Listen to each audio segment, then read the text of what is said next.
If I started a new faceless YouTube channel in 2024, I would make sure to post at least 3 videos per week, or really as much as humanly possible. And I actually am starting new channels in 2024 where I'm gonna do exactly that. Not only I'm gonna start posting 3 times per week on this channel that you're watching right now, Razvan Paraschiv, sharing tips with you guys about YouTube automation and faceless YouTube channels, but I'm also gonna be starting more faceless channels myself that I'm gonna be documenting and sharing with you here on the channel as well, so stay tuned for that. Now, needless to say, volume is a great thing when it comes to YouTube, and I think it acts as leverage, especially when we're speaking about faceless YouTube channels. For example, one of my channels right here called Mr. Money, we started posting 3 videos per day each and every single day on this channel, and it helped the channel take off tremendously fast, right? It's now making me over $10,000 per month in AdSense revenue alone, and it's been running for the last couple of years with that volume of videos. But that's just the one thing out of many that I'm going to share with you today that I would do if I would start a channel in 2024. Now, if you've watched my channel before, I might sound like a broken record, but one of the quotes that I really believe in, and it tremendously applies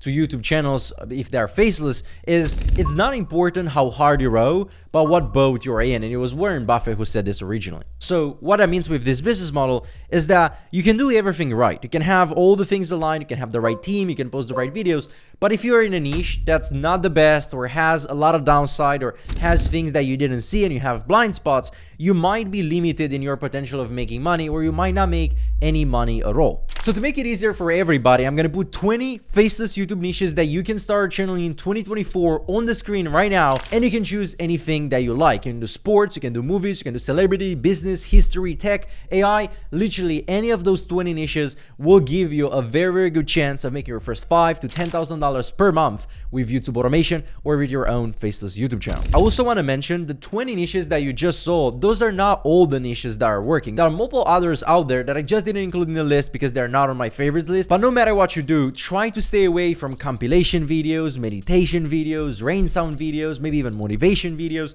Those no longer work in 2024, and they're gonna give you a very hard time if you're trying to make money. Now, the next thing I would do, and it's in very close relationship to the previous one, is to choose a profitable niche. So, well, there are plenty of niches out there. Again, I just showed you 20. There are probably hundreds of them out there.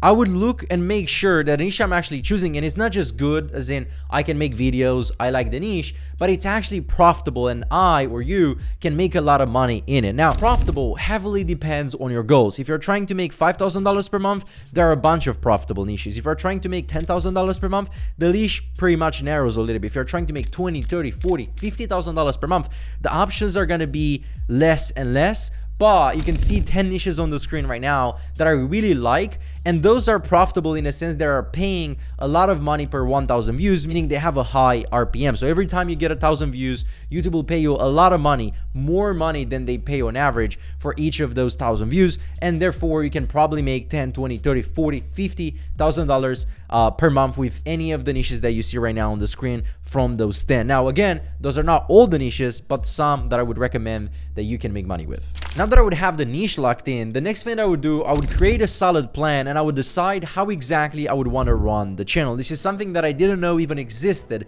when I first started, and it's something that I kind of formulated recently for you guys here on the channel as well. But it's the 3 methods that you can start and run a faceless YouTube channel with, and the first one is the free method. With the free method, you are basically creating the content yourself, and you have a $0 startup cost, so you don't need pretty much any money, maybe $10, $20 here for a software or something, a package that you want to buy, but I'm pretty sure you can start with absolutely $0. But you have to do the content yourself. You have to do the scripts yourself, you have to do the voiceover, the editing, and the thumbnail yourself, and this will take you a little bit of time. Now granted, you will not be a YouTuber. This is not you sitting in front of the camera all day creating content, having to stay relevant and all that stuff. You're still running and having a faceless YouTube channel. It's just that you are the one creating the content yourself. You are the one behind this whole operation. It's just that you are not showing your face, right? So this is method number 1. You might want to choose this if you have a lot of time and if you don't have a lot of money. If you're a teenager, if you're a beginner, then this is the best shot that you can make money with $0 to begin with. The paid method on the other end is what we call basically YouTube automation, right? So the paid method is the equivalent of what we call YouTube automation, and it means outsourcing and delegating all the parts. This is where you get a scriptwriter, you get somebody to do the voiceovers, the editing, and the thumbnails for you from platforms like Fiverr or Upwork.com, but you just get it delegated and you are not doing any of the content creation parts or steps yourself. With this one, I recommend you have anywhere from $500 to $1,000 per month to invest in the content creation if you want to stay competitive and if you want to have results decently fast. That's the best option. And again, you want to choose for yourself whether you want to start with the free method, the pay method, or the third method that I'm going to present to you today is the hybrid method. Right? With the hybrid method, it's actually how I started my very first Faceless YouTube channel. I didn't even realize it. Again, I just recently formulated this and I saw it from multiple other people that were talking about it. But with the hybrid method, you can probably understand what it is, right? It's just a combination between the two.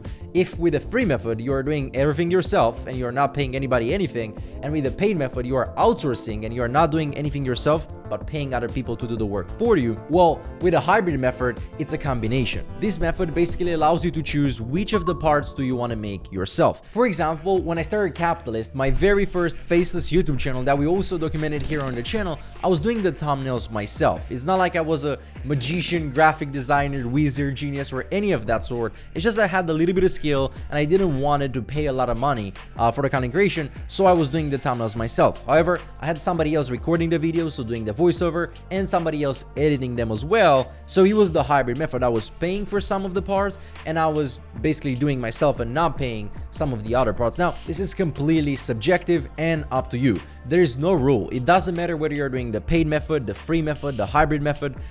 Success is not tied to which method. Success is always tied to whether or not you're creating high quality content that people want to watch. So feel free to choose for yourself, and remember that you can always go back. You can start free, go paid, go hybrid, go back to free, go back to paid. You can always juggle with all of those.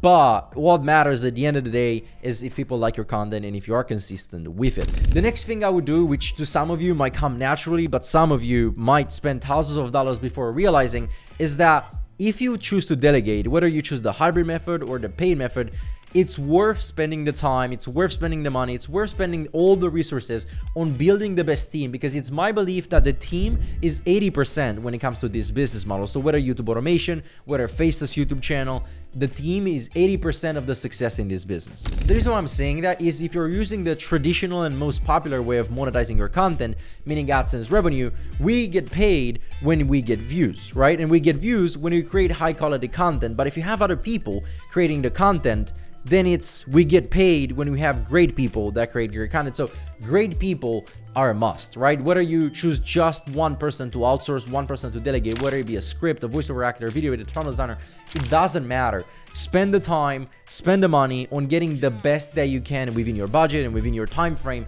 But this will go a very, very long way. And most importantly, although those are freelancers, right? They have multiple projects, they have been on platforms maybe for a long time, maybe for a short time. You don't want to treat them just as freelancers. You don't want a transactional relationship. Hey, here's my thumbnail, here's your $5. Here's my thumbnail, here's my $10, right? You don't want to do that. Instead, you want to try to build a relationship with them like you would do with your friend. You want to treat them nice, maybe send them a nice little gift card, maybe send them a welcome to the team, send them a book that they like, send them a free course that you found.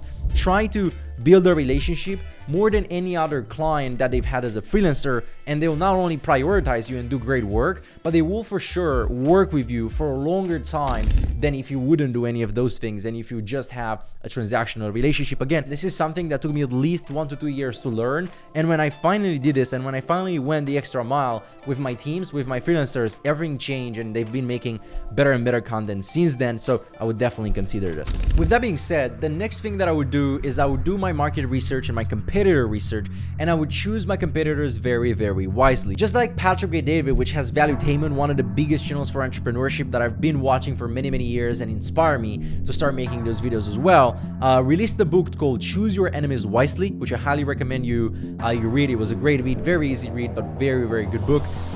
You want to choose your competitors wisely when it comes to starting your own Faceless YouTube channel, and here's why. I believe that this business model, it's pretty simple and pretty straightforward. You don't need to be a genius to make money with this, but you just need to stick to a couple fundamentals, and one of them would be to model what works. If you've chosen a niche correctly, if you chose a profitable niche, there are probably already some successful channels out there that you can look at and you can model their success to have your own as well. Now, what I like to do is this. First, I want to model one competitor when it comes to style, meaning how they make their videos, how they make their thumbnails. Do they make 10-minute videos, 20-minute videos, 30-minute videos, 1-hour videos? Do they have bright thumbnails? Do they have black and white thumbnails, crowded thumbnails, busy thumbnails, empty thumbnails? what style, right? What production quality do they have? Do they have a male or a female as a voice? Do they have heavy editing or not heavy editing? I like to choose one channel and one channel only that I say, okay, when it comes to quality, I want to match this in the level of production. Mostly, it's the biggest channel in the niche, not in terms of subscribers or views, but the channel that's making the most money. So I like to model them when it comes to the style, because they probably know something that the others don't, or they're willing to do something that others aren't willing to do, that got them to that success. So when it comes to the style, I like to model one competitor, but when it comes to ideas, I like to model them all, and here's how I do that. So I believe there's a fine line between taking inspiration and modeling your competitors and straight up copying other people's videos. I'm gonna try and find 3 different examples of people and channels that have modeled their competitors wisely and put them up on the screen right now.